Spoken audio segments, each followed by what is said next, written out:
Bonjour, donc on est le dimanche 29 septembre à Devcé, sur l'agglo du Grand Besançon dans le Doubs. Alors, il semblerait qu'il y a des gens qui marchent aujourd'hui avec un brassard vert. On va essayer d'en savoir un petit peu plus. Voilà, une marche de la solidarité, de la fraternité autour des migrants pour expliquer au public quelle est la difficulté du parcours du demandeur d'asile, avec différents panneaux tout le long du parcours de la randonnée. Et puis ici, vous avez un stand qui présente l'activité d'un collectif parmi d'autres, un collectif qui fait de l'accueil en famille sur Besançon. D'accord. C'est un collectif de famille. C'est un collectif de famille citoyenne qui a décidé de venir en aide, spontanément, oui, de venir en aide aux demandeurs d'asile qui se retrouvent à la rue parce que pas encore pris en charge par les structures officielles ou qui en sont sortis par ces mêmes autorités lorsqu'ils sont déboutés par l'OFPRA et en attendant de faire un recours devant la CNDA. D'accord.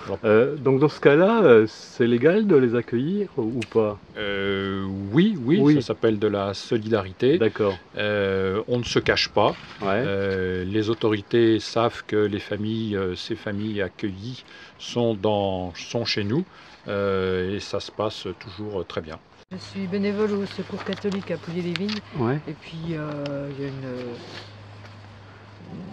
dirigeante qui m'a proposé de faire la marche. Et puis, voilà. Donc vous êtes déjà dans le circuit, vous? Oui, je suis déjà dans le circuit.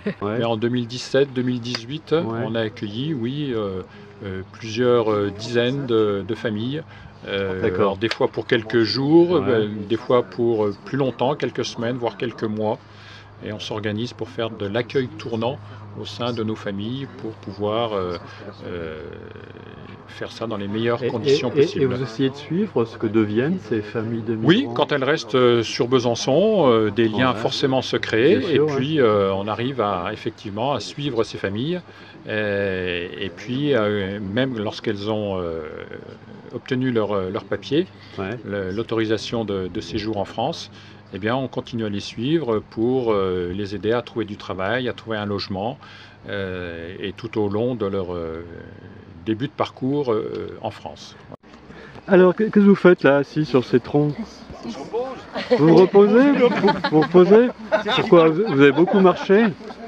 Ah, pas mal, hein, pas mal. 4 km, là. Vous participez à l'accueil des migrants? Oui, puisque on donne une boule au D'accord. marché. Et puis l'argent va à l'accueil des migrants. S'ils pouvaient rester, dans leur pays et qu'on leur donne les moyens de pouvoir rester dans leur pays, ça sera encore mieux. Mais c'est pas le cas. Pour eux et aussi un peu pour la population. Bonne marche. Merci. On va essayer, on est plus loin. Ouais, il y a encore combien de kilomètres là? Nous on fait la petite. Ouais, moi aussi. Et je trouve que les panneaux là qui résument bien en plus le parcours compliqué et difficile des migrants. C'est la marche de la solidarité pour les migrants. C'est ça, oui. Nous sommes une association de Vesoul, la SAM, qui s'occupe de migrants sur Vesoul. D'accord, ok. Et quand vous dites qu'ils s'occupent de migrants sur Vesoul, c'est-à-dire vous faites quoi? C'est-à-dire on les accompagne. Dans toutes les démarches qu'on a vues sur les panneaux? Non, c'est plutôt la CIMAT qui fait ça, sur Besançon. Nous, on est plutôt là pour les entourer, leur donner des cours de français, des cours de natation, essayer de les insérer dans des clubs de sport, des mathématiques, connaissance du français, connaissance de notre façon de vivre. D'accord. Et vous êtes financé comment? On a des adhérents qui payent une cotisation annuelle. Et cette année, on a une subvention de la CAF. D'accord. Par contre, est-ce que les communes vous aident? Les communes, non, pas tellement. Pas tellement. Ça les intéresse pas. Le énième jour, Dieu regretta d'avoir créé le ciel et la terre. Il voulut détruire son œuvre, mais elle était tombée dans le domaine public.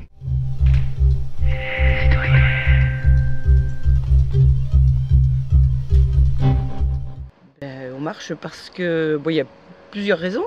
Parce que c'est aujourd'hui la journée mondiale du migrant et du réfugié, parce que nous faisons partie nous-mêmes, Claude et moi, d'un collectif d'accueil de migrants qui s'appelle Welcome Franoisser, et que nous connaissons, nous travaillons bien sûr avec toutes sortes d'associations, et que nous sommes en lien avec l'association de Devsé, d'accueil aussi du Val de la Dame. Rappelons-le, Devsé, Franois, Serres-les-Sapins sont des villages autour de Besançon. Autour de Besançon, tout à fait. Qui font partie du Grand Besançon. Du Grand Besançon. Et votre action, c'est quoi?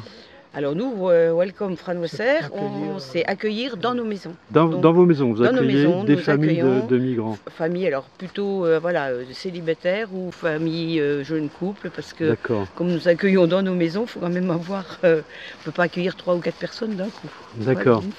Ok. Donc, et souvent ça, vous le faites souvent? Alors on le fait depuis, on a démarré en 2014, 2015, ça fait 5 ans. Et les gens sont chez nous, c'est la charte de Welcome France qui nous a inspirés. Ils ne sont pas chez nous, donc ils tournent de famille en famille, on les garde une semaine ou 15 jours et ils changent sur Serres, Franois.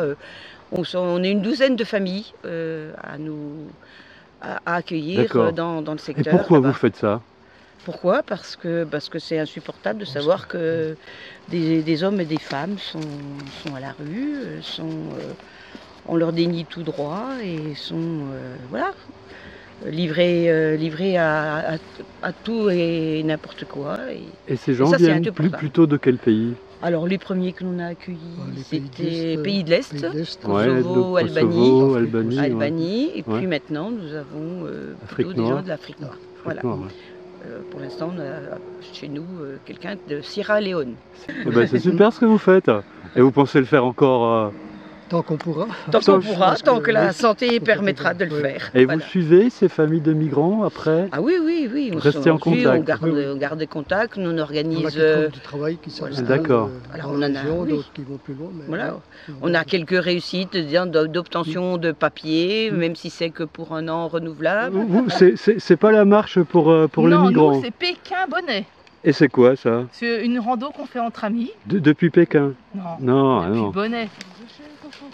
Alors la CIMAD est une association d'aide aux migrants qui existe depuis 1939. Donc nous avons une ancienneté affichée dans le domaine de l'accompagnement des migrants de tous les pays du monde, puisque depuis 1939 on est venu en Europe et en France, des 4 coins du monde. D'accord. Et aujourd'hui, cette action, c'est? Alors, à Besançon, nous accompagnons les migrants pour des raisons juridiques, pour leurs papiers, pour faire des recours, aller au tribunal, etc. Et aujourd'hui, c'est un collectif qui s'appelle le collectif de la Dame Blanche, qui est à Devsé, qui accueille, qui héberge des migrants, surtout dans le cadre de relais humanitaires, qui a convié en faisant 2 marches, et ensuite en se retrouvant ici et en parlant du parcours du migrant. Quand il quitte son pays, c'est une autre aventure Donc c'est évoqué ici avec les associations, dont celle à laquelle j'appartiens, pour parler de ces migrants. Et pour sensibiliser Pour sensibiliser, pour informer, pour que les gens ne pensent pas qu'on vient passer des vacances en France. Ce qu'on entend parfois.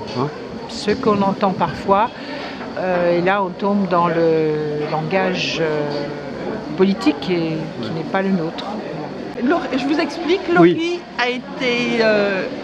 a vécu à Alep, et elle est partie d'Alep et ils se sont réfugiés 3 ans au Liban. Donc vous êtes syrienne? Oui, nationalité syrienne. Nationalité syrienne. Oui. Vous êtes réfugiée au Liban? Oui. À Beyrouth? Oui. Ouais. Oui. Et après vous êtes venue en France? Oui. Vous êtes venue comment en France? Avec couloir humanitaire. Octobre? Oui, 6 octobre. 2018? Oui. Ok. Oui. Et depuis ce temps-là, qu'est-ce que vous avez fait pour Laurie? Alors, Laurie est arrivée avec sa fille Mériti. Oui. On les a aidés, nous on les aide pour les papiers. D'accord. On leur a fourni un logement, on loue un logement, elles n'ont pas de loyer à payer. Elles ne vivent qu'avec le radar, c'est 6,20 € par jour, par personne. Ouais. Et nous, on les aide à constituer leur dossier pour le présenter à l'OFPRA à Paris. D'accord. Et au mois de juin, c'est juin, mai, juin, mai, oui. Et en mai, elles ont eu la protection subsidiaire, c'est-à-dire qu'elles sont reconnues en danger dans leur pays, mais elles peuvent rester sur le territoire français. Donc vous allez demander le droit d'asile? Non, elles ne peuvent pas demander le droit d'asile. Non, elles ne peuvent pas. Il y a deux choses, c'est où on a le droit d'asile, c'est-à-dire qu'on a 10 ans, oui. Où on a la protection subsidiaire, c'est-à-dire qu'on est reconnu en danger. On est reconnu en danger dans son pays, mais si ça s'améliore, on peut y retourner. Ok. Voilà. Et elles ont 4 ans, et après 4 ans, elles peuvent avoir une carte de 10 ans. L'OFII, l'Office français de l'immigration et de l'intégration, lui a attribué 600 heures de cours de français. D'accord. Donc maintenant, Laurie, quand tu pourras travailler en France, tu voudrais travailler dans la maison de retraite. Ok. Ben, merci Laurie, bon courage.